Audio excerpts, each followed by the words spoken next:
The monitors flatlined. His body went cold. Everyone assumed he was gone until moments before being moved, his hand twitched. The nurse screamed.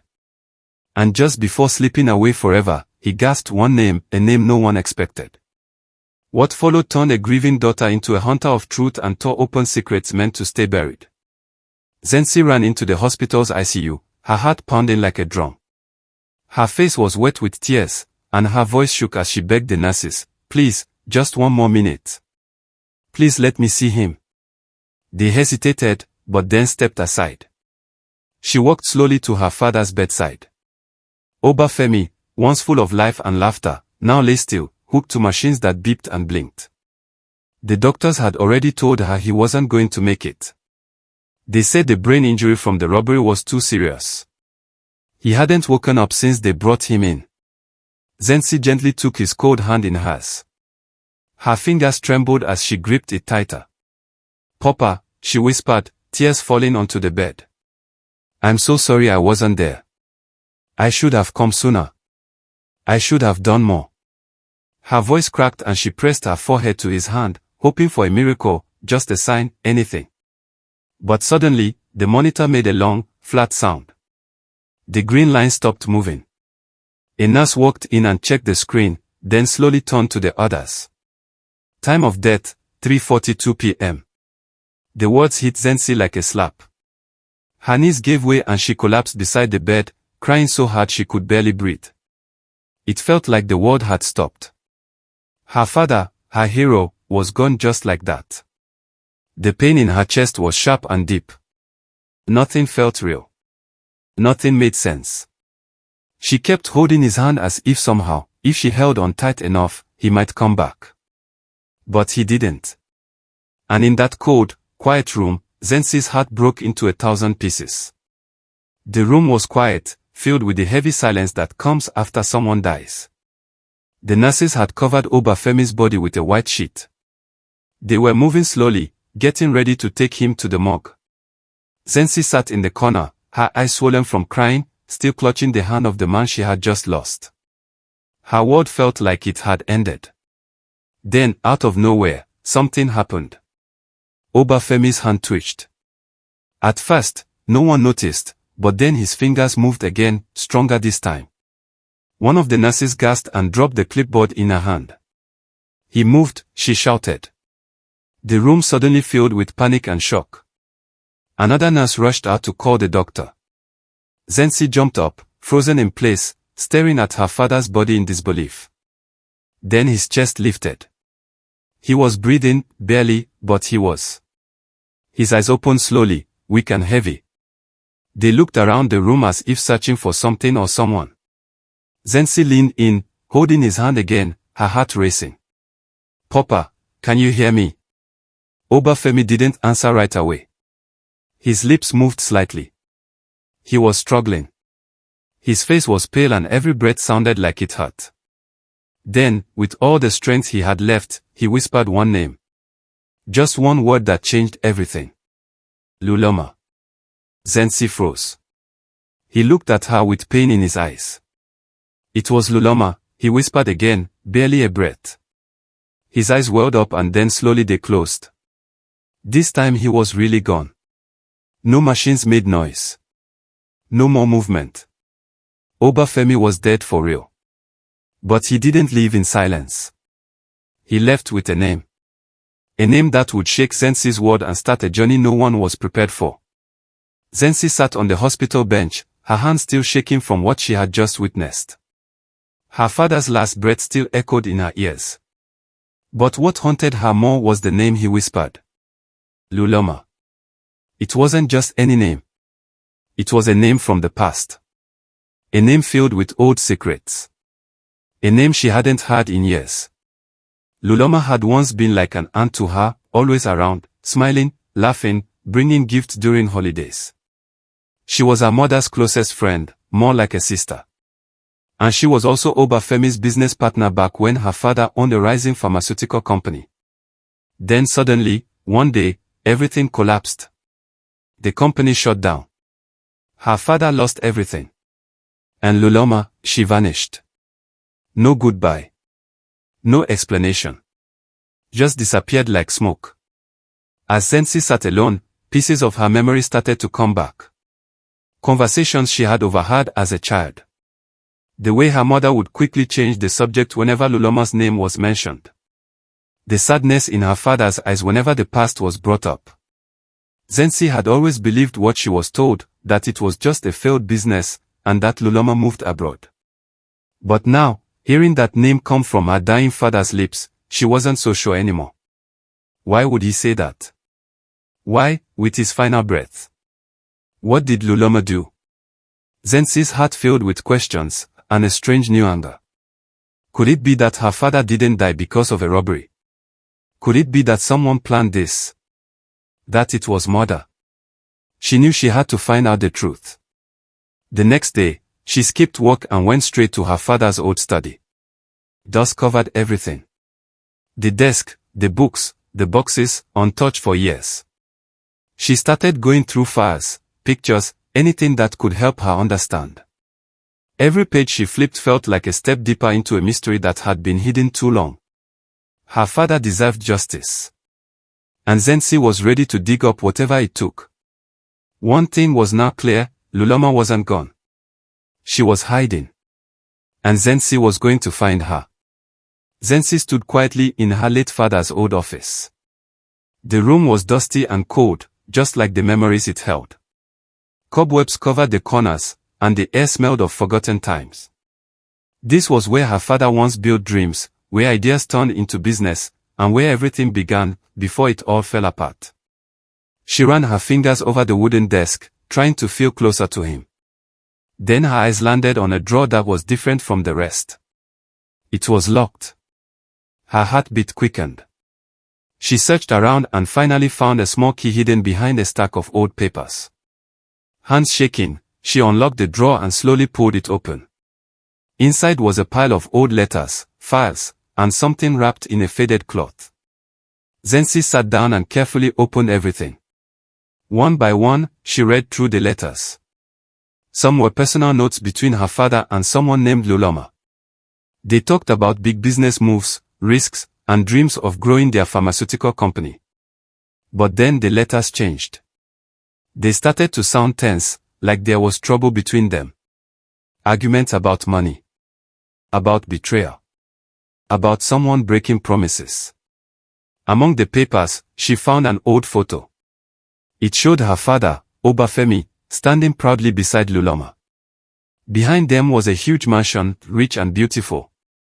They looked happy, like partners who had made it to the top together. But behind the photo frame, Zensi felt something hard taped to the back.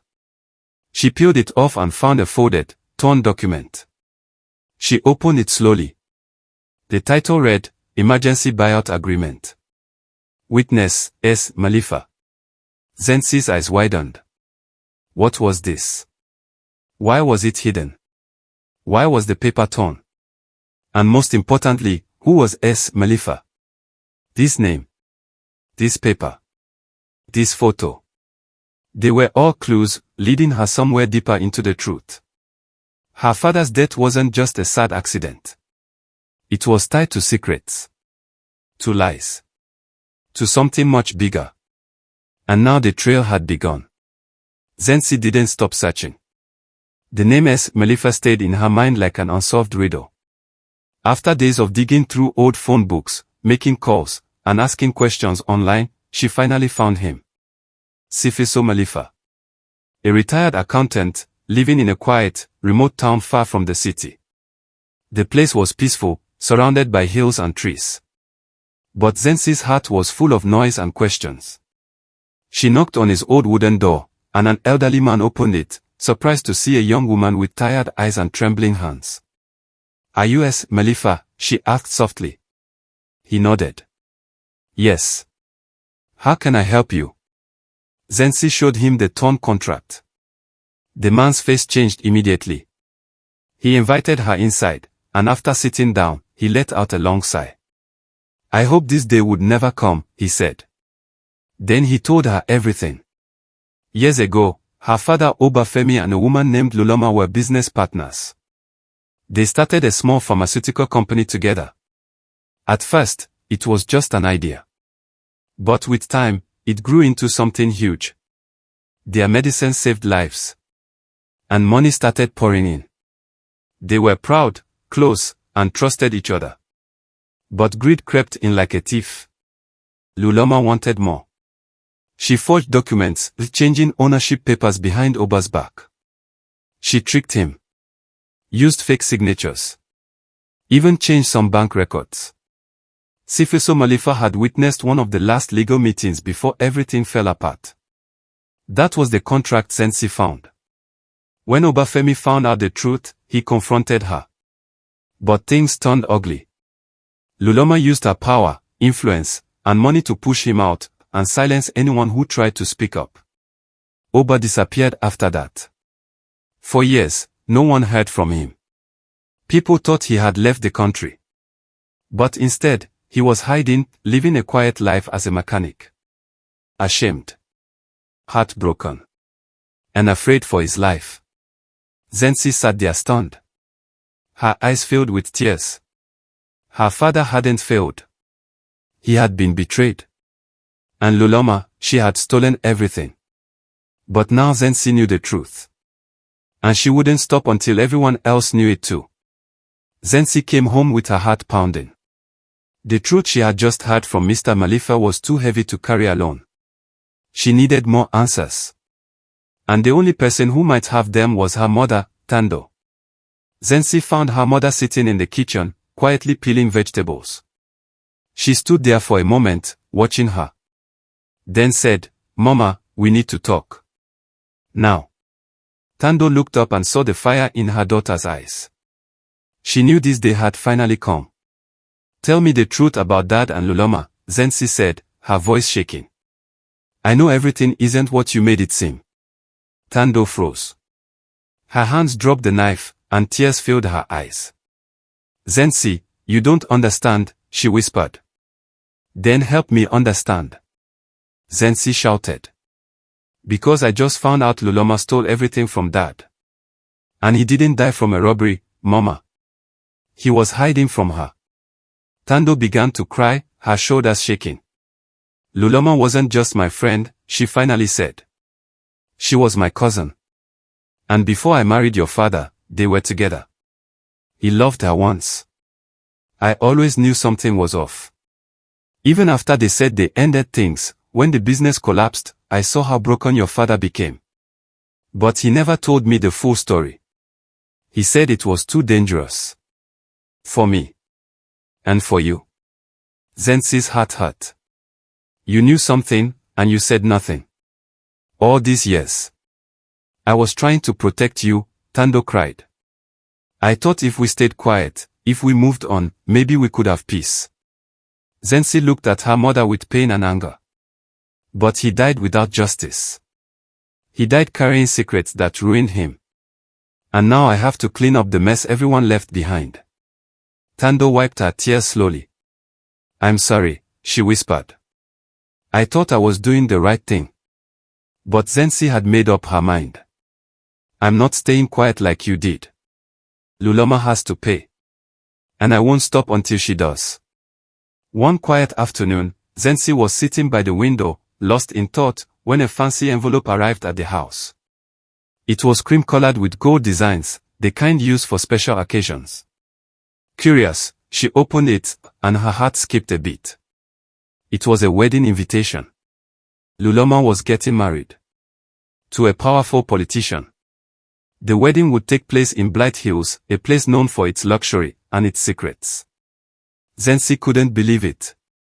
After everything Loma had done, she was walking around free, celebrating life like nothing happened. Anger burned in Zenza's chest. But then an idea came to her. This wedding might be her chance. Her chance to get proof to finally expose Loma. She made a plan. She got a job with the event catering company, pretending to be just another server. On the wedding day, dressed in a black uniform with a white apron, Zensi moved quietly through the grand hall, holding trays and pouring drinks.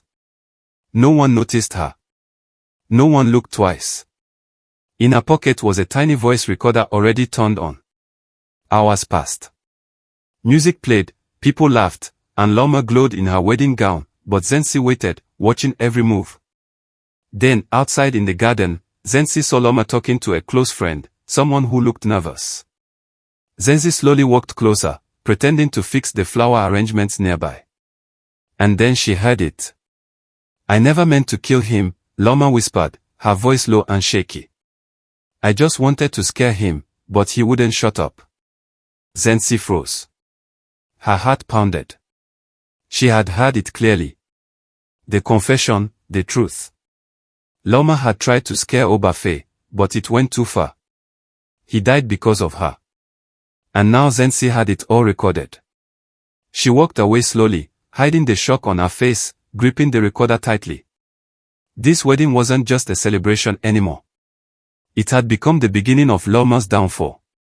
And Zenzi was ready to bring everything to light. Zenzi knew she couldn't do this alone. What she had was powerful, but to bring someone like Loma down, she needed help. So, she reached out to a well-known investigative journalist named Quay. He had exposed corrupt people before and was known for never backing down. When Zenzi told him everything and played the voice recording from the wedding, Quay leaned back in his chair and nodded. "We'll get her," he said.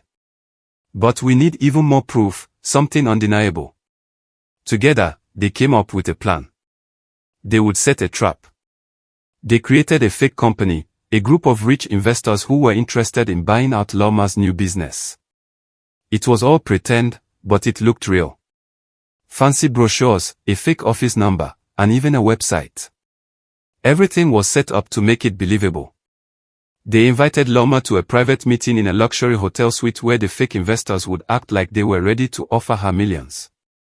But the real setup was behind the walls, hidden cameras in flower pots, under tables, and behind mirrors. Microphones were placed carefully to catch every word. Zenzi and Quinn watched from another room, holding their breath.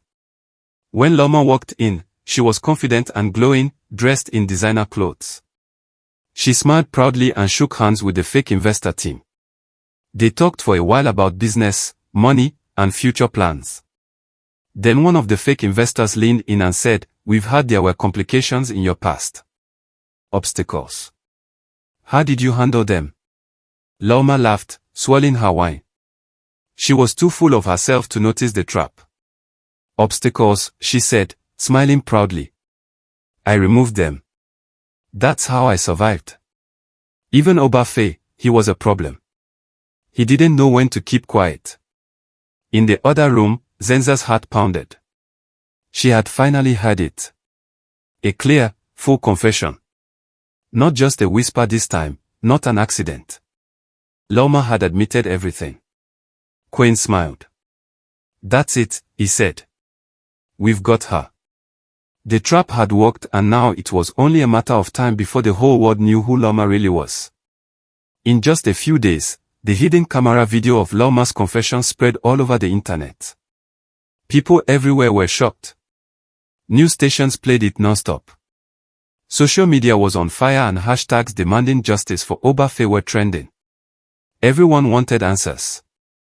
Everyone wanted justice. Because of the public pressure, the police were forced to act. They reopened Obafe's case. This time, not calling it a robbery, but a possible murder. Investigators moved fast. They dug into Loma's past, and what they found was worse than anyone expected. Fake documents, stolen money, hidden accounts, and now a clear confession. Just when she thought she could escape, Loma was caught at the airport. She was trying to fly out of the country using a fake passport, but it was too late. The police arrested her right there in front of everyone. Cameras flashed as she was led away in handcuffs. The proud, powerful woman from the wedding now looked terrified. When the trial began, the courtroom was packed. Journalists, family members, and even strangers who followed the story online came to watch. Loma tried to deny everything, but the video evidence was strong. Everyone heard her own voice admitting she meant to scare Obafe, but things went too far. Then it was Zenza's turn to speak. She walked to the front holding a folded piece of paper.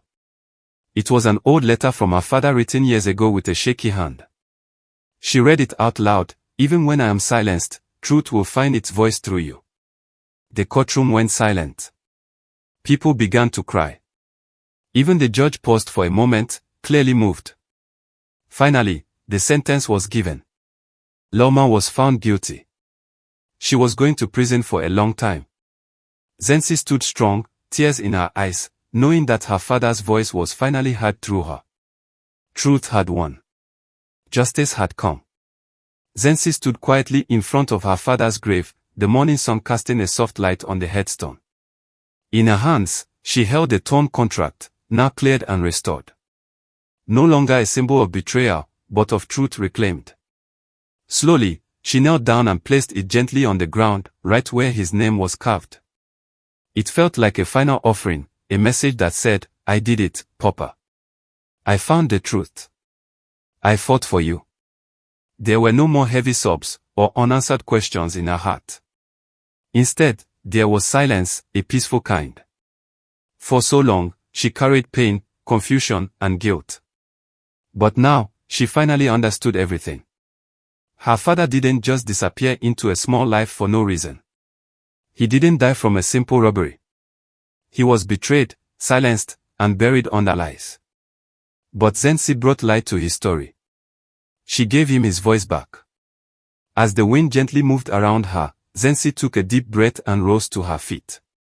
She looked at the grave one last time, not with sadness, but with strength.